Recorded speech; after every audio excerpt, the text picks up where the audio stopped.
I'm joined by former University of Central Oklahoma pitcher Kyler Patterson, who was recently named All-American by 3 different associations. Kyler, thank you for taking time to talk to me this afternoon.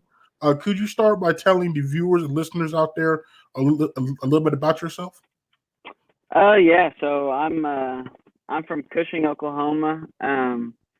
Graduated in 2016, and it sounds like a long time ago because it is. And I played 2 years of junior college baseball at NOC in Enid, and then transferred over to UCO and played 4 years here. And I was allowed to do that because I suffered an injury my sophomore year at NOC, and that took a medical red shirt there.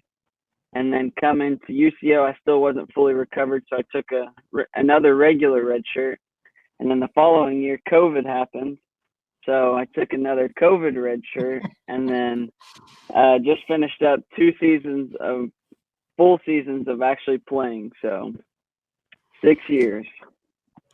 Now you're the first non-football guy that I've talked to that has been to JUCO. So what was your JUCO experience like? I really enjoyed junior college. I mean, you're in the dorms. It's a different experience here. I've been on some close teams there and here, but there it's just a little bit different. You're living with all the guys you're playing with, so you're getting to experience stuff on the field with them, but also off the field. You're in their rooms. You're playing video games, kind of just doing whatever and hanging out outside of baseball more so than you would in like here at UCO when multiple guys are kind of living in houses and apartments. There it's kind of like you're all together and you're just all kind of hanging out, and it was a really good experience for me. I met some really awesome guys, and I really enjoyed my 2 years there. Okay, so you play your 2 years and then you come to UCO. So what was it about UCO that made you decide that that's where you wanted to take the next step in your career? I mean, it was just kind of like a combination of things. As I kind of said earlier, I was injured at the time, and the doctor I was going to was in Oklahoma City. It was like a 15-minute drive from Edmond. I had an instant click with the pitching coach at the time, Todd George. He came and watched me multiple times when I was at NOC, and we clicked right away. And I still talk to him. I mean, probably weekly at least, and we had a really good connection. And then the facilities, when I came on my visit, they were laying the turf down and showed me the blueprints of everything that was going to happen, the locker room and all that. So, I mean, it was just like a combination of things. And then at the end, they win. So that's, at the end of the day, that was one of the biggest things for me is I'm a competitor and I want to win. So all that kind of brought me to Edmond, Oklahoma. So. And then you mentioned you had the injury at JUCO, and then you redshirted your first year. So talk a little bit about what that process was like, because I imagine it kind of had to be tough. You're used to playing, and then all of a sudden for a good year and a half, 2 years, you're not able to play. So what was that process like? Yeah, it was different for sure. I came in and whole new group of guys. I knew of a couple of them, but didn't really know anyone personally. And it's kind of like I've always kind of let my playing kind of prove myself, and not being able to do that was difficult. It was so for me, I just kind of tried to do everything I could, condition in the fall with the guys, just trying to take on roles that normally I wouldn't have. Like in the spring, I kind of sat in the bullpen, and it doesn't sound like much, but I held the walkie and kind of like communicated with the pitching coach on like pitchers that were getting ready and who needed to get ready and kind of all that. And, it doesn't sound like much, but I got yelled at for it a couple times. It was an experience. So, but yeah, just trying to do as much as I could with what I could do. So to try to help the team win. But And what was the rehab process like for you to be able to get back on the baseball diamond? it's a long process. So it was it's a 12-month recovery, and so I was, almost out on the field every day. Even when we would have off days, I would have to go out there and do a certain part of my throwing program, whether it was 90 feet, 120, sets of three. And like I said, my connection with Todd actually was big at this time because he was out there kind of helping me along like the entire process. So he would play catch with me. He would just kind of help me with different pitches when I got to that point. And just like he was big with me through like the mental part of it as well, because it does take a toll on someone that's like me, that I played a lot at junior college and then going 12 months without really stepping on the field. It was difficult, and wanted to be in there to help the team and couldn't. So he really helped me with that and just kind of calmed me down and just talked me through it. But he was huge in that. And then once I reached the 12 month, it was still, we had like 2 or 3 weeks left of season. And at that point, it was kind of just waiting until the following season, because we didn't want to waste a year on playing that. So I think I counted it before I went into my first game the following spring, and it was 393 days or something like that since I had thrown a baseball on the field in a live game. So And then, so during those 393 days away from actually playing, were you able to learn anything about yourself or about the game that maybe you hadn't learned prior to that experience? Yeah, for sure. I got to study a lot of baseball in that time. You learn a lot of things, like sitting in the dugout, sitting in the bullpen, that you wouldn't learn if you were getting ready to go in the game, because you don't really pay attention to it. But I got to watch how a lot of guys succeed and how a lot of guys failed, and kind of take that in for myself and learn from it. And I got to really watch a lot of really good pitchers during that time. Dylan Hall, who was signed by the Mets, Spencer Van Scoy, is also playing pro baseball. I got to watch those guys and kind of really learn from them and what worked for them, and kind of try to put it in my own perspectives, and just kind of see how and then I would take those things that I learned from them, and kind of in my catch play or in my bullpens, I would kind of see how that worked for me. And if it worked, I would just go along with it and try to progress it. And if not, I would just in one ear out the next and try to get rid of it. So just trying to find things that worked best for me. And then also learning the game of baseball, because it's a very mental sport. So you have to know what you're doing when you're out there.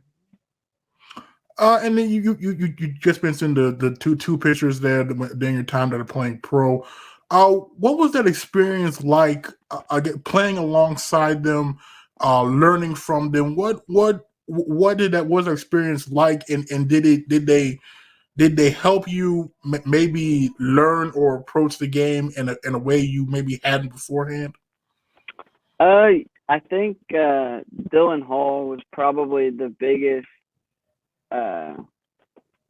asset to me in that sense.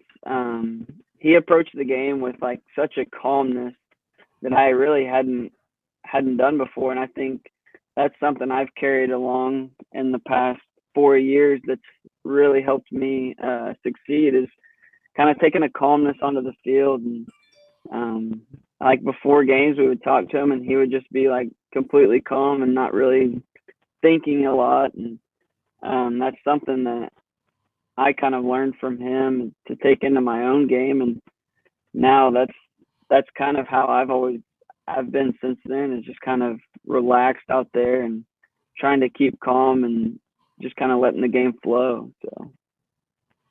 And then following in those guys' footsteps, did you feel any added pressure to continue on that success, or were you kind of able to recognize that those are two very special guys, and that I have to play the game my way and try to not be those guys?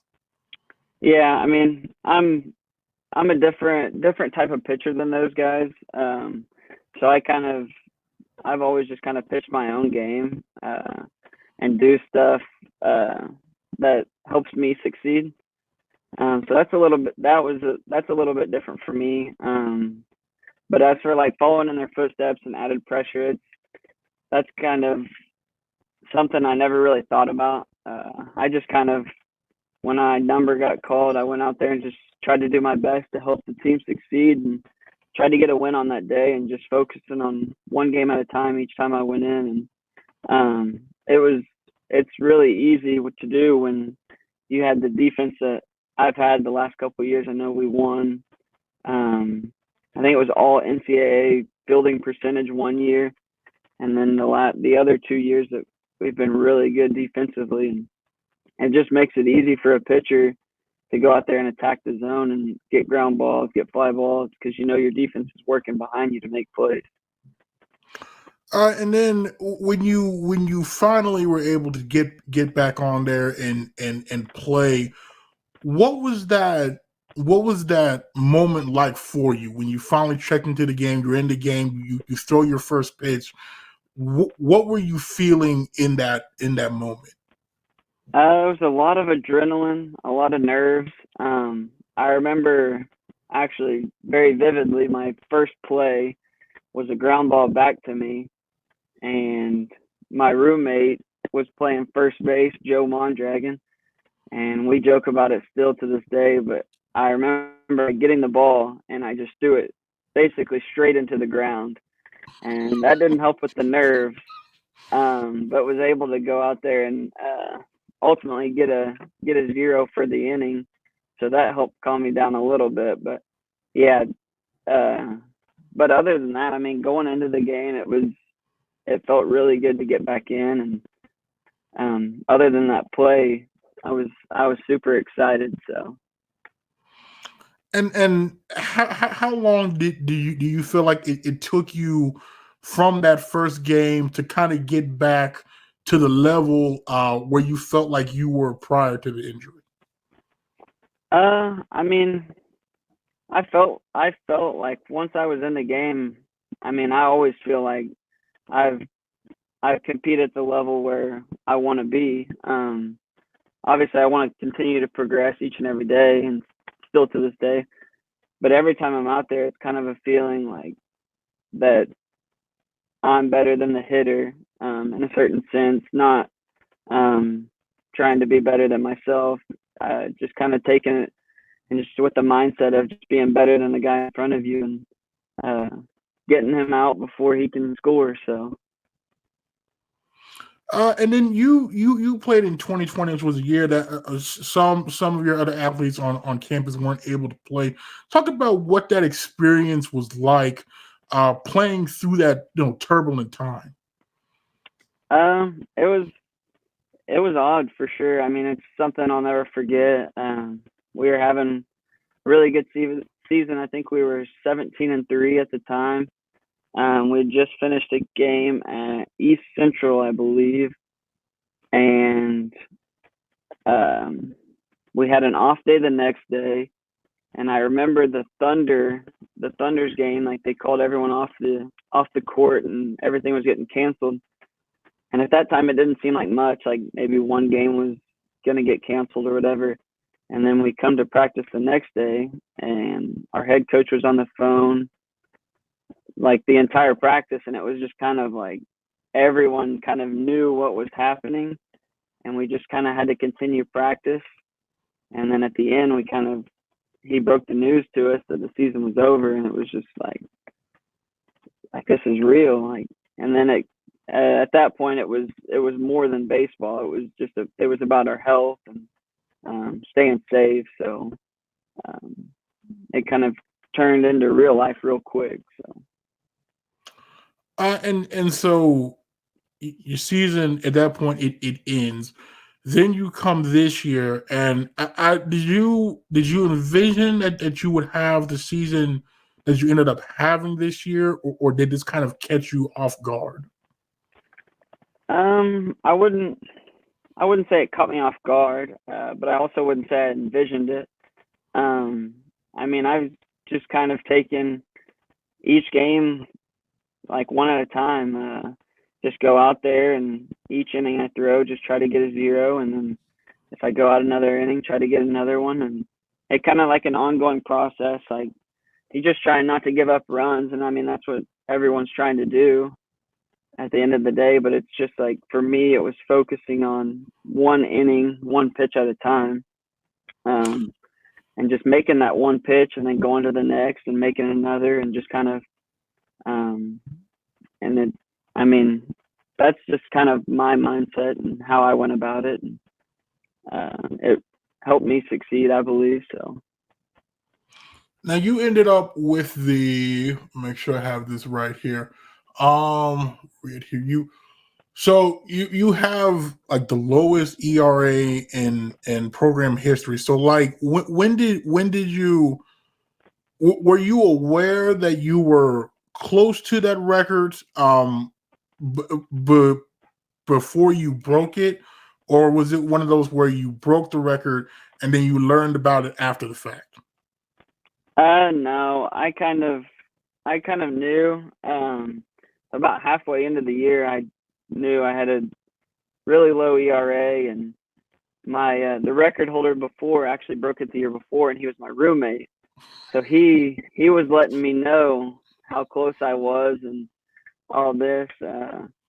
But no, he was excited for me, and it was one of those that it kind of like carried on throughout the year, and I think I gave up half my runs in the last couple of games. So I kind of knew that I had a chance to break it. I mean,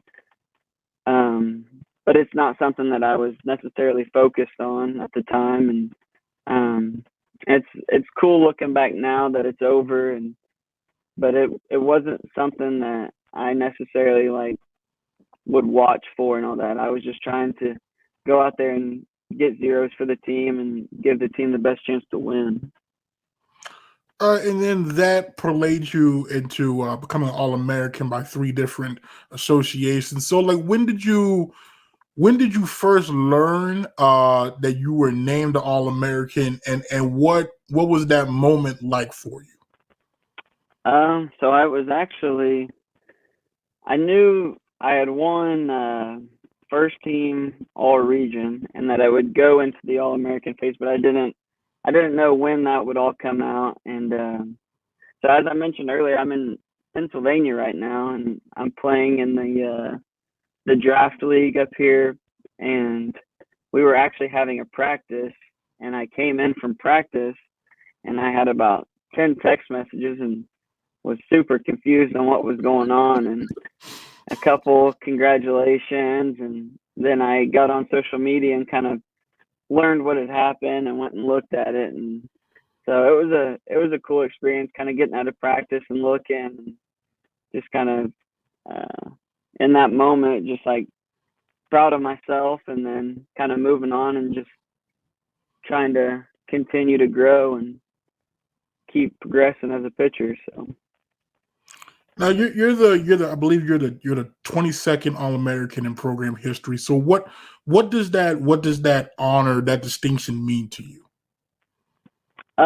It's super cool. I mean, just like looking at the past guys, I know actually one All-American, I think it was in 2014. He's actually from my hometown, as one of my best friend's brother. But just being announced with those guys, or however you would say it, just kind of being in the same talks with those guys is super cool because we have our banquets at the beginning of each year, and we get to learn about some of those guys. And like looking at the guys, we have probably 15 to 20 guys on the top of our locker room that had either been All-Americans or in the UCO Baseball Hall of Fame now. And just kind of looking up there and seeing their names and knowing that the things that they've done for this school have kind of meant a lot. And for me to be able to do that is super cool. And I hope that ERA doesn't stand for long. I hope someone breaks it next year. But being mentioned with those guys is something super special to me. And I was glad I was able to do it at UCO because I know UCO means so much to me. And you mentioned now you're playing in a draft league up there. So what has that experience been like for you so far? It's been cool. Coming up here, I've never really traveled for baseball and kind of been away for so long, and I'll be here until at least middle of July. But getting up here and kind of meeting some of the guys, it's been really cool just meeting guys from all over the country that have succeeded the way I have, and learning from them and just getting to know them as people has been cool. And then getting to play at some cool ballparks. I'm in Williamsport right now, and actually got to go see the Little League World Series fields, and that was something cool to do. And just getting to experience some different things that I normally wouldn't if I didn't have this opportunity. So I'm super grateful and just trying to make the most out of it. What has been the favorite part for you so far? Of being up here? Yes, sir. I think just pitching again. I had went probably 3 to 4 weeks without throwing live in a game, and I've thrown twice up here now, and just getting back in the game and throwing in front of quite a few fans. It's been a good experience and kind of just been fun. Just been fun for me to do again. Now, earlier you mentioned all the red shirts that you have. So you're probably one of the very few guys that could say is an experienced red shirt. So what was the So what was the hardest part of all those redshirt years? Because most guys only get 1, 2 at the most. You had quite a few. So what was the hardest part of taking all those red shirts? I think the hardest part for me was just not being on the field. I know my medical red shirt, my sophomore season at NOC, I got hurt like right in the halfway point of the season. And then our team ended up making the Junior College World Series and not being able to play in that. And then coming to UCO and making the regional finals my first year here and not being able to play in something like that. And then obviously the next year was the COVID year. And just like playing half a year and then being done again, like the on and offs. And I just wanted to play baseball again and play a full season, and finally got to do that the following 2 years and hope to continue doing so. So like mentally, how did you stay in a good place? Because I feel like it could get easy after all those things you missed and just watching others play and you're not able to. How were you kind of able to stay in a good mindset to push through that so you could get back on the field? Just good teammates and good coaches that always kind of believed in me even when I hadn't thrown in multiple years or whatever it was. And they kind of always kept me in a good space and talking with them about it. And it was easy to do when I had good teammates, good friends, and good coaches to kind of keep you there. And I just love the game of baseball too. So being at the games, even though I wasn't playing, was always fun for me. And getting to do the most I could, like being in the bullpen or cheering on the guys. Like I had a great time doing that. But at the end of the day, I wanted to be on the field.